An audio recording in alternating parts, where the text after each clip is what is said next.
In mei 1999 vindt Bouke Vaatstra zijn 16-jarige dochter Marianne in een grijde bij Van Kleester.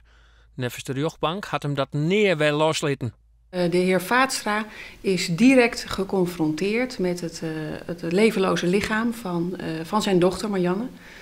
Dat lichaam was verminkt, verkracht, vermoord. En die directe confrontatie heeft een heftige emotionele schok bij hem teweeggebracht, waardoor geestelijk letsel is ontstaan. De rechtbank neemt in de skeervergoeding ook mee dat Vaatstra haast 14 jaar in onwissigheid leven had hoe wat zijn dochter vermoord had. De psychische gevolgen binnen grut. Het heeft ertoe geleid dat de heer Vaatstra allerlei problemen had. Concentratieproblemen, hallucinaties, slaapstoornissen. Maar ook dat hij zich actief bezighield met alles wat betrekking had op de opsporing en het onderzoek naar de dader. En dus kwam hij net aan verwerking toe. En dus kwam hij niet aan het verwerken toe. Ja.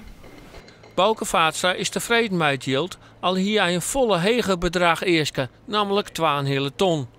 Hij leidt hem nu bij de uitspraak deel. Voor Bouke Vaatstra is in allereerste plaats van belang dat hij in dit vonnis gelijk heeft gekregen. Als je kijkt naar de ernst van de gebeurtenissen, dan is het smartengeld van €40.000 binnen de normale Nederlandse verhoudingen een heel behoorlijk en gerechtvaardigd smartengeld.